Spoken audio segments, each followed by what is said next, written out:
Hola gente oyente, sean bienvenidos a este video en donde conoceremos 30 curiosidades del Lego Movie. La dirección de la película estuvo a cargo de Phil Lord y Christopher Miller, los mismos que dirigieron Lluvia de Hamburguesas y produjeron la de Into the Spider-Verse. En cuanto a su recaudación, la cinta logró obtener más de 460 millones, siendo todo un éxito.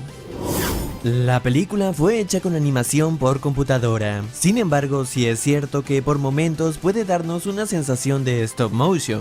Esto fue completamente deliberado por sus creadores, con la intención de que pareciera que se trataban de piezas de Lego reales que estaban siendo manipuladas por personas. De hecho, para agregarle más realismo, los animadores les incluyeron detalles sutiles como rasguños, decoloración o hasta huellas dactilares. En la casa de Emmett hay un póster de una película llamada Macho and the Nerd, que es una traducción literal del título en ruso de la cinta 21 Jump Street, la cual también fue dirigida por Christopher y Phil. Y no solo eso, Channing Tatum y Jonah Hill, los protagonistas de aquella cinta, también participaron aquí, prestando sus voces a Superman y Linterna Verde. Oh my gosh, we're roommates! Does anyone have some kryptonite that they could give me? En el momento en que Emmett se está bañando, vemos unas pelotitas de Lego que se supone que representan la espuma del jabón, aunque estas en realidad son las piezas que se utilizan para los helados. Cuando Lucy rescata a Emmett, ella le dice lo siguiente: Come with me if you wanna not die. Parodiando la icónica frase de la saga Terminator. Come with me if you want to live. Y en otro momento se hace referencia al popular movimiento de Indiana Jones en el que recupera su látigo o su sombrero justo a tiempo. Este hecho también ha sido parodiado en varias otras películas. Todo es increíble. La canción Todo es Increíble fue compuesta intencionalmente para tener esa melodía repetitiva, pegadiza e irritante, que funciona perfectamente en el contexto de la cinta, donde el presidente Negocios la usa para lavarles el cerebro a la población y suprimir el pensamiento creativo. Irónicamente, dicho tema resultó siendo nominado al Oscar como Mejor Canción Original. La película fue producida por Warner, por lo tanto evidentemente no se incluyen cameos de varios héroes de DC Comics y otras franquicias populares. Sin embargo, también añadieron a personajes de Star Wars, saga que es propiedad de Disney.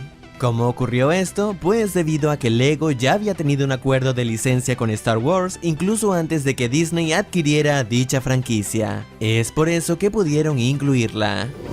Entre los maestros constructores que vemos aparece también Milhouse, que como relación interesante en el 2014, el mismo año del estreno de la cinta, los Simpson lanzaron un episodio cuya premisa trató acerca de los Lego, y donde justamente aparecen unas figuras de Emmett y Lucy.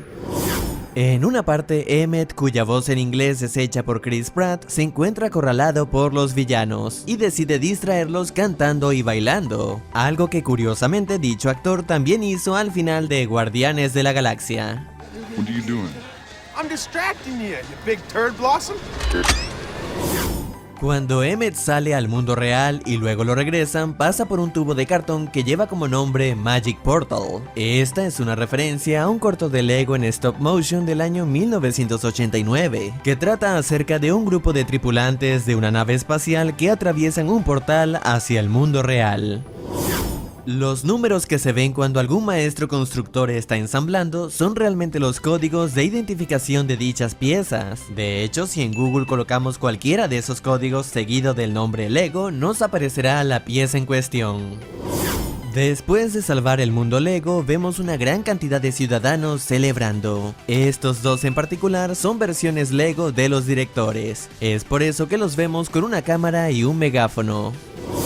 Las coloridas piezas alienígenas que nos muestran al final son parte de los sets Duplo, que son bloques de gran tamaño diseñados para niños de edades preescolares, ya que son más fáciles de manejar y menos propensos a ser tragados por ellos. A diferencia de gran parte de la cinta, las imágenes que veíamos en piezas Lego para representar el paso del tiempo eran completamente reales. Lo mismo ocurrió con los créditos finales, los cuales fueron hechos mediante la técnica del stop motion. A pesar de las excelentes críticas que tuvo, la cinta ni siquiera logró ser una de las nominadas al Oscar, algo que sorprendió e indignó a algunos fanáticos, y obviamente también a sus directores. En respuesta a esto, Phil Lord publicó en Twitter una foto de un Oscar hecho de Lego y diciendo: "Está bien, hice el mío". Tras el éxito crítico y financiero que tuvo la cinta, decidieron convertirla en una franquicia, y con ello llegaría la película de Lego Batman, Lego Ninjago y habría otra llamada The Billion Brick Race, pero esta última terminó siendo cancelada, y decidieron enfocarse en la secuela directa de Lego Movie, la cual terminaría recaudando alrededor de 190 millones. Y si bien es una cantidad considerable, lo cierto es que no logró superar las expectativas del estudio. Esta secuela pasó a ser dirigida por Mike Mitchell, el mismo director de Sky High, Shrek para siempre y Trolls. En cuanto a Phil Lord y Christopher Miller, siguieron estando presentes, pero como guionistas y productores. En la primera cinta ya había aparecido la versión Lego de Aquaman, pero tenía su apariencia de los cómics, mientras que el Aquaman de esta secuela basa su apariencia en la de Jason Momoa, y hasta el propio actor le dio voz a su personaje. ¡Mame!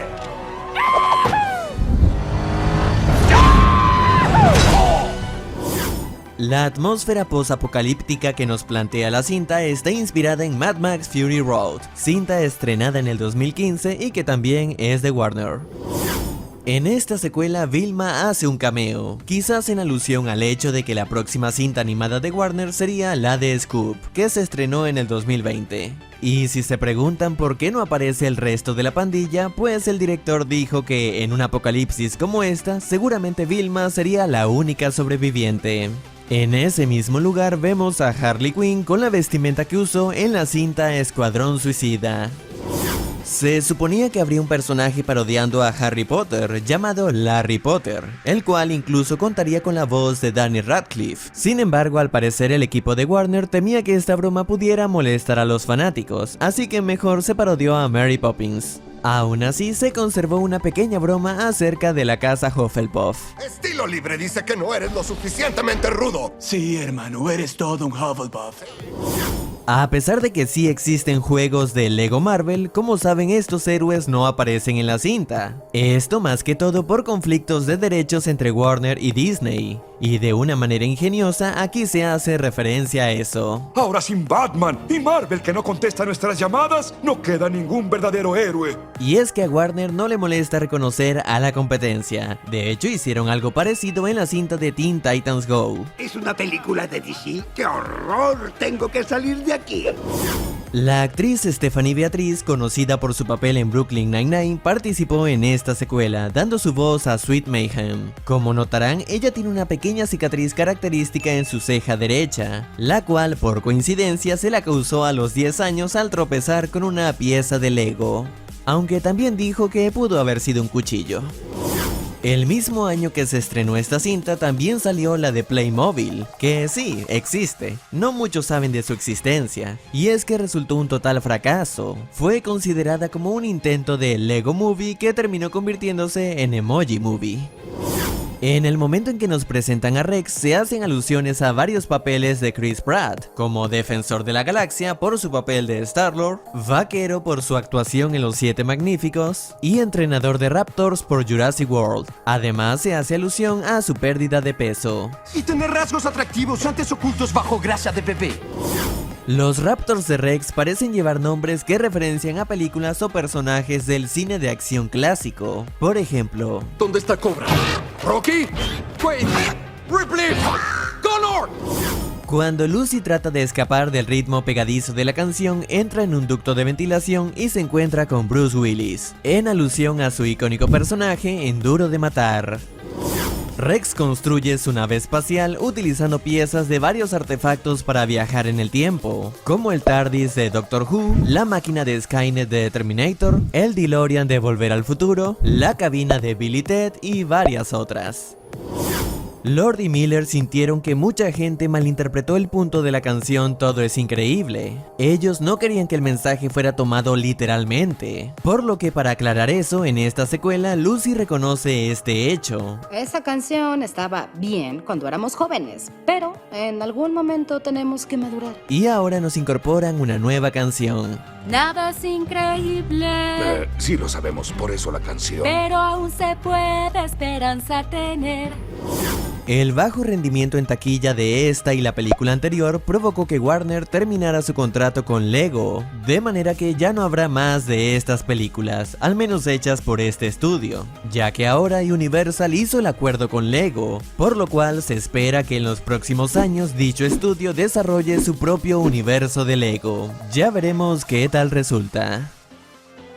Si el video te ha gustado, házmelo saber dándole manito arriba y compartiéndolo con tus amigos. También quiero agradecer a los miembros que han apoyado al canal. Y antes de irme le envío un gran saludo a De Quirito, Asbel de Jesús, Pame Antequera y Daneri Urbina. Y bueno, esto es todo y muchas gracias por haber llegado hasta aquí y espero te haya gustado. Hasta luego.